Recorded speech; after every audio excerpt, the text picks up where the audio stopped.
The boy is bullying a classmate and even recording videos with his phone to post online, trying to make him an internet celebrity. But bullying just one person isn't enough for him, so he set his sights on Yeon Si-eun, the school's top student.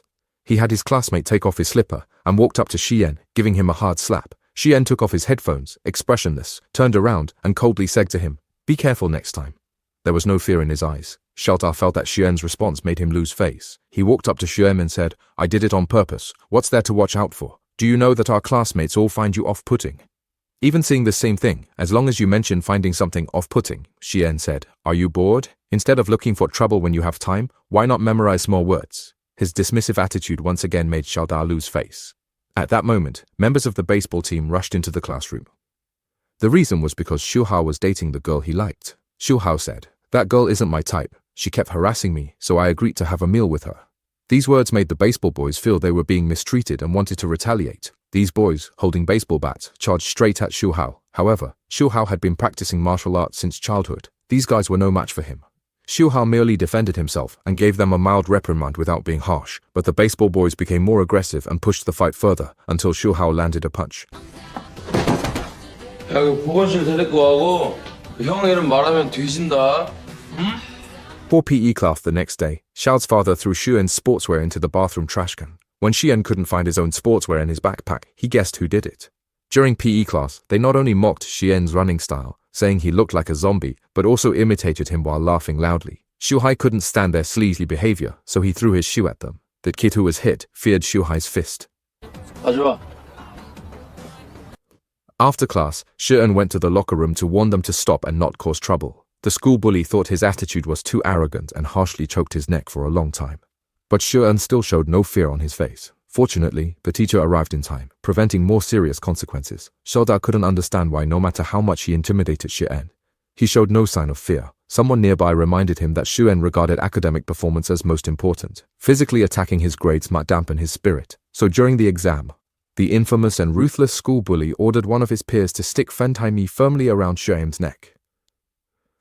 Very soon his vision became blurred and his mind was foggy. He immediately rushed out of the classroom, staggering and unable to walk properly. In the bathroom, he repeatedly washed his face with cold water to stay alert until the exam was over. Then he returned to normal. He touched his neck and discovered fentanyl stuck to it. He kept slapping himself, blaming himself for being too careless. His teacher and classmates were shocked by his behavior. In this exam, she ended terribly, and the school bully's actions this time completely infuriated him.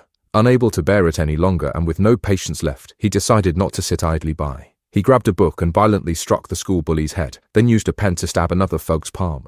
He then covered the bully's head with a curtain and fiercely banged him repeatedly with the book, quickly drenched the curtain in blood.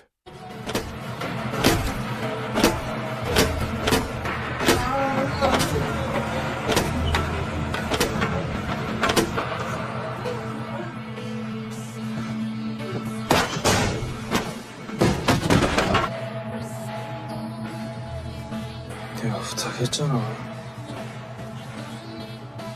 그만하라고. The bullied classmates faced retaliation was hospitalized. Teacher Si-eun came to the hospital to apologize, but the smiling mother was relentless, threatening to send him to juvenile detention. Unexpectedly, Si-eun produced something from his pocket, immediately silencing the school bully's mother. He stated that Kwan Yongbing had placed this necklace securely around his neck. 그게 뭔데? 마약이에요. The school bully tried to deny it, but Si-eun dumped everything out of his backpack. There was still a box of drugs inside. The school bully's mother was dumbfounded. The homeroom teacher told her, "This issue is not something the campus violence committee can resolve. Kwan Yongbing must transfer schools. This matter is now settled and cannot be pursued further." The next day, the classmate who was stabbed in the arm told Si-eun not to leave after school, saying he had been careless yesterday and was doomed today. Si-eun said, "Why wait until after school? Let's talk now," and took the two to the bathroom. Both were confused by his words. She then said that being injured should be a lesson learned. Si-eun kept thinking that the ballpoint pen in his hand gave them a strong psychological hint. Overwhelmed by his presence, the two kept retreating, not daring to resist. During lunch, they approached Si-eun to invite him for tea and apologize for exam day. Si-eun replied, "You don't need to flatter or apologize for what happened on exam day." After saying that, he walked away unexpectedly at school gate. Kwan Yongbing brought his cousin to avenge him. When Fansha saw Kwan Yongbing bringing people to abduct Si-eun, he immediately ran back to the class to seek Shu-hao's help. But Shu-hao said their relationship wasn't close enough to warrant saving him. "I still have a part-time job today," he said as he was about to leave the meal. I can give you money. I'll give you double. Obviously, this sentence is very impolite, but likable. Thank you. 감사합니다. 네, 다시. Si-eun was taken to a secluded place. Although the other side had many people, Si-eun did not panic but calmly analyzed the opponent's situation and quickly came up with an idea in his mind. The two people on the right were improvising and could come out later. He then searched for tools he could use. There was a plastic bucket on the ground and the flower pot on the table. Though his actions were advantageous, he must take initiative to win.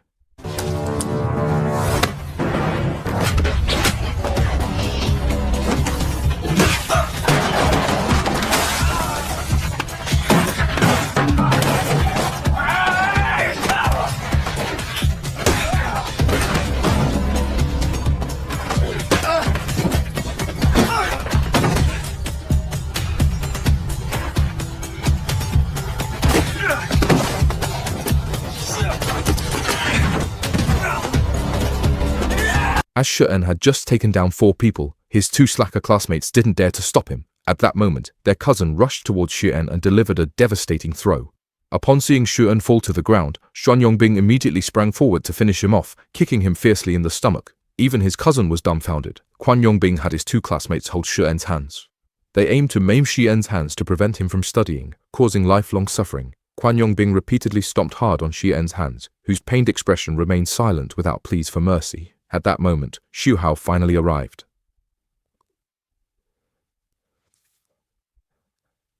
Xiu-hao said that the matter would end here today, and after speaking, he wanted to leave with Si-eun. The cousin looked at Kwan Yongbin, and seeing Xiu-hao, didn't dare to say a word. He found it too vulgar and immediately stepped forward to block. The two exchanged several blows, making superiority hard to discern. Seeing Xiu-hao trapped, Kwan Yongbin and his 2 classmates began attacking Si-eun. 3 surrounded him, circling kicks with growing intensity. Kwan Yongbin. He saw the beer bottle beside him and immediately approached. Meanwhile, his cousin was cornered by Xiu-hao with no chance to fight back. Xiu-hao looked up, spotting Kwan Yongbin holding a beer bottle, ready to strike. He put his cousin down and rushed to save him, but was entangled by his cousin and couldn't break free. As Kwan Yongbin was about to make a move, Fan suddenly charged out and knocked him down. After escaping, Xiu-hao approached and asked, "Are you only a few people? Don't you feel embarrassed being alone? I might feel mortified." Everyone fell silent. Kwan Yongbin looked at his cousin, wanting him to continue helping, but his cousin simply said, "That's it for today." After his cousin left, Si-eun also hoped that things would end here. Kwan Yongbin just sighed, still very dissatisfied, but he was helpless in this situation. Xiu-hao took the 2 of them to the restaurant where he worked part-time. Today, because of the 2 of them, he arrived late to work. He asked Si-eun and Fan to help tasks. Faishan washed the dishes, Si-eun mopped the floor, and assisted Xiu-hao in arranging the beer. Si-eun asked Xiu-hao about his 2 part-time jobs. Xiu-hao replied, "Why small tasks? I still help move houses on weekends." Right. 왜?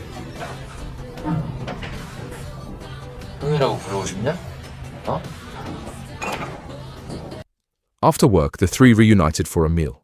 They were having fun, unaware that new dangers loomed. The ex-school bully knelt, begging forgiveness. He hoped Si-eun would tell the police the illegal items in his backpack weren't his, or else he'd face juvenile detention. The Fan family felt momentarily soft-hearted seeing her pitiful, thinking she looked like a police officer, so they just gave a simple statement. Unexpectedly, they fell into the trap so easily. The gang leader, Ji-shu, said they had injured their cousin and demanded full compensation. Did they say they had evidence? Ji-shu directly pulled out a knife and said this was the evidence. He gave them 3 days to come up with the money, or they would have to pay with their lives. The next day, thugs appeared at the school entrance. Wei-fei and his group found out everyone's home addresses. To resolve this matter, Si-eun arranged a meeting with Xiaoning. Si-eun asked Ji-shu what he was doing. Xiaoning said he was a scoundrel who sought money and took lives, a proper gang member. Si-eun asked what dangers there would be if they didn't comply. Xiaoning said it would be terrible, as bad as they were. Soon the agreed time arrived. Fanshu told Xiu-hao and Si-eun that he would handle the matter. Then he took out 15 million cash from his backpack. Xiu-hao and Si-eun both knew there was something wrong with the money. They had to honestly admit he secretly sold his father's watch, giving its serial number and details to retrieve his uncle, involving all 3. He can't be left to handle this alone. Si-eun said he has already devised a plan, which is to call the police. Ji-shu is a drug dealer. They just need to report him, recover the people and the evidence, and everything will be fine. After school, Ji-shu and his group were already waiting at the door. In this situation, Xiu-hao said, "I'll go first and then send you the address. If their office really has ledgers or drugs, you need to take the police there. I will buy some time. After all, I'm Tang Bazi from Bishan High School." there shouldn't be any problems. Although he said this verbally, Xu Hao was still a bit scared facing this group of ruthless people, especially seeing that he didn't bring any money. Jishu decided to take him away first. At this moment, Xiaoming said they would stay behind to wait for the other two and bring them back together. Jishu, without suspicion, agreed, knowing that his cousin must be hiding something. Xiaoning confessed that she wanted to send Jishu to jail. If things continued like this, their lives would truly be ruined. Moreover, the cousin wasn't a bad person either. He also didn't want Xiaoning to spend those hocus days with him. Xiaoning gave Xu-en the address of Jishu's office, saying that the main entrance of Jishu's office is blue. If he encounters the blue door, he must immediately message him. Mr. Fan then abruptly left, stating that the matter would be resolved once Jishu receives the money. Sending Xu Hao alone is too dangerous. If anything were to happen to him, their conscience would be compromised. Feeling uneasy his whole life, he took a taxi at mealtime to chase Xu Hao. Xu-en quickly rushed to the police station to file a report, and soon Xu Hao and others arrived at the office. Upon seeing the blue door, he messaged Xu-en to come from the location. Jishu, not foolish, entered the office and demanded Xu Hao surrender his phone. Xu hesitated, and they immediately grabbed baseball bats and attacked him. They seized his phone, discovering their plot to report to the police, and promptly fled. At that moment, the Fan family arrived with money, offering payment if he released his friend. At this point, Jishu naturally took both the money and the person away. By the time Xu-en arrived with the police, the individuals had already escaped because this area was not under the jurisdiction of those two officers, and they couldn't enter to search without authorization. After knocking several times without response, he advised contacting local police and then left. Xu-en climbed over the wall into the courtyard, smashed the door glass, and entered the room.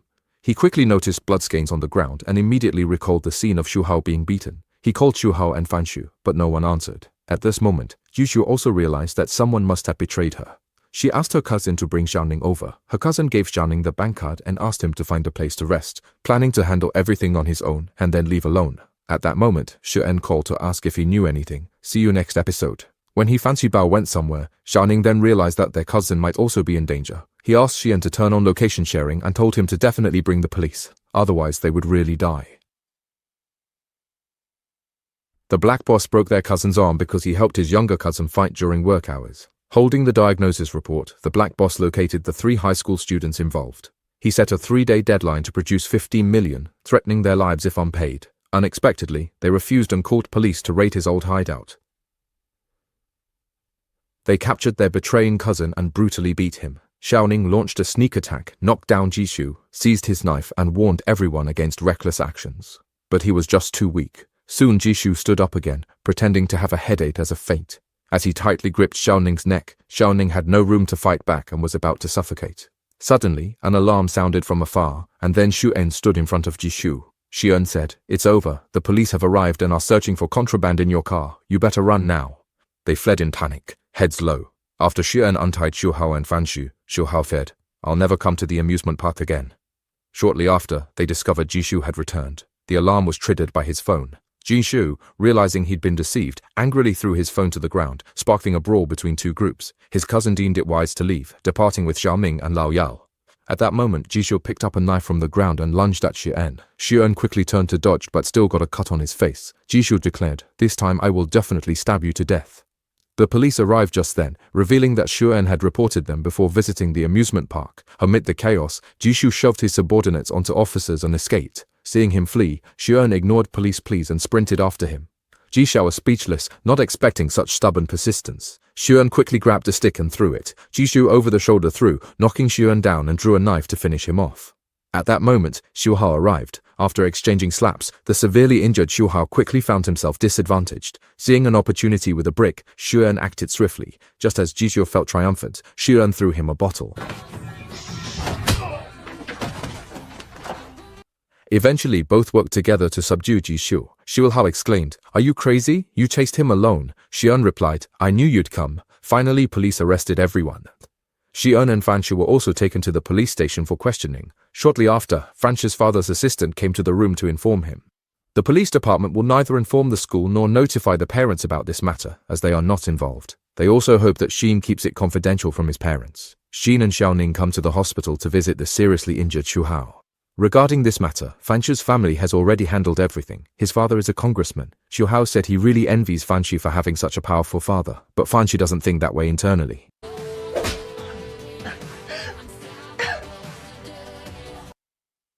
Because he stood up to a group of bullies, the classmates were admiring Fan Shu for the first time. During lunch, Fan Shi said he wanted to treat Xu Hao and Si-eun to a big meal and arranged a time afterwards. When Si-eun and Xu Hao talked about Xiaoning, the name sounded unfamiliar. Fan Shi subtly felt that the balance among the three of them had been disrupted. Xu Hao asked if he could bring Xiaoning along on the weekend, though Fan Shi appeared indifferent. But when he returned home, he began checking Xu Hao's social media account and found Xiaoning in his following list. Looking at their photos together, Fan Shi felt isolated. The next day at the cafe, Fan Shi watched the three of them getting along seamlessly, and the feeling of being isolated became stronger. At the singing studio, Fan Shi inadvertently ran into his former old classmate who used to bully him, turned around and ran, hiding into a small room, not daring to make a sound. Back in the private room, Xiaoning was using her phone to talk with her classmate just now. Although Xiaoning had good intentions, Fan Shi was furious and called her an unruly crazy woman. Xiaoning was so angry that she stormed out, and Xu Hai followed to check on her. Xian asked Fan Shi what was wrong and why her emotions had been so volatile lately. Suddenly Fan Shi's old classmate opened the door and said, "Fan Shi, we've missed you." Xian said, "We're talking now. If you have something to say, talk later." Seeing they couldn't provoke Xian Shuku, they left saying, "We will call you." Upon leaving, they laughed, calling Fan Shi as stupid as before. After that day, Fan Shi's temper grew violent, frequently clashing with classmates and deliberately avoiding Xu Hai's mediation. She told him not to buddy up and left the classroom. Fan Shi constantly reminisced about karaoke studio scenes while classmates relentlessly harassed him with non-stop calls at home. Since then, Fan Shi hadn't attended school for several days and had lost contact with Xian as well. So they all came to Fan Shi's home to visit him. Xu Hai, seeing such a big house for the first time, couldn't stop uttering words of admiration. He then noticed Fan Shi's family photo. Xu Hai commented, "Your mother is beautiful and your family appears harmonious." Fan Shi responded, "We're not really a family. Since my father entered politics, I must maintain a good..." When my adoption was revealed, Si-eun and Xu Hao were shocked. Si-eun asked, "What's been going on lately? Is it because of the guys from the last rehearsal studio?" Fan Shi finally shared his past experience of being bullied, explaining the bullies deliberately targeted others to elevate themselves and sustain their group. "I was honest and did nothing wrong," he said. She said, "I went to the hospital for treatment before transferring to my current school. Recently, they've been calling repeatedly asking to meet up." Hearing this, Xu Hao told him to arrange a meeting with those guys. "I will definitely make them apologize to you," Fan Shi said directly as they entered the private room. They laughed loudly, thinking Fan Shi was joking. The brat responded, "I only apologize when I'm wrong. I didn't do anything wrong. We're good friends, Fan Shi." Xu Hao told him not to boast, saying, "Apologize quickly before I take you down." The brat opened his mouth. He angrily approached Fan Shi and asked, "What exactly do you want, you brat? Do you want us to relive our past intimate times, seeing each other every day, Xu Hao?" He grabbed her ear, telling her to apologize quickly. "I'm really sorry," Fan Shi said. "You don't actually want to apologize. It's me who threw the punch, so let's forget about it." But the brat insisted, saying, "I truly mean to apologize." Fan Shi directly slapped him, and the brat immediately slapped back. Xu Hao immediately grabbed her by the neck. He pressed against the wall, his heart filled with anger at this moment. He grabbed the microphone on the table to confront the bastard, but Xu Hao stopped him in time, telling her to calm down and not to go too far, forcibly taking her out of the room. Si-eun warned them not to call the Fan family again, or else he wouldn't spare them. Due to Xu Hao's obstruction this time, the Fan family completely severed ties with the two, and she walked alone on the street. The four bastards were not punished. Minister Ji left the rehearsal studio and immediately called to find Fan Shi. Fan Shi quickened his pace to leave, but encountered one of his classmates around the corner. Meanwhile, the four noticed him, but upon seeing Bishan's classmate, they immediately backed down. They quietly asked Fan Shi to walk with them while Wenkang's students bullied Bishan's. The classmates immediately became displeased and took them to the underground parking lot. One after another, they slapped them and asked why they were still bullying Fan Shi. The leader of the bastards remained very dissatisfied. Seeing Fan Shi mumbling, Fan Shi directly charged forward, kicking after kicking to vent harshly. At this moment, all the grievances he had ever suffered were unleashed.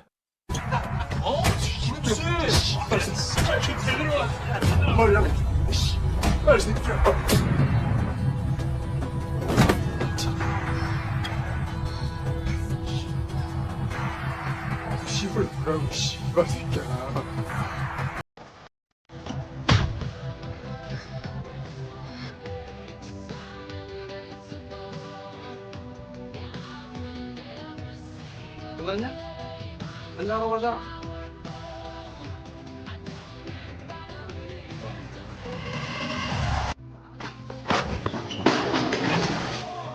줄 서. In the face of absolute strength, even the most bullying hoodlums would retreat and behave, but Fan Shi stubbornly stayed in place. Xu Hao just couldn't understand why Fan Shi had become the way he was now. Xu Hao asked him to queue, but Fan Shi couldn't follow the protocol and just shoved him aside. The master stopped him, telling him to keep it moderate and not to argue with him. Fan Shi angrily left the cafeteria, shouting, "Is no one able to ruin my prestige? I'll pay to kill him." Meanwhile, Zheng Tan recalled Quan Yongbing's friend's message. He specializes in avenging others and broadcasts live. He's an active martial artist with good combat skills. The voice message that he received specifically asked him how much money he was willing to pay for the service. Do we still have to have children? The relaxed show is about to go live. Meanwhile, the big guy began to worry about his vocal skills since he had been overwhelmed by Xu Hao on the competition field. Quan Yongbing said, "If you're concerned, go pull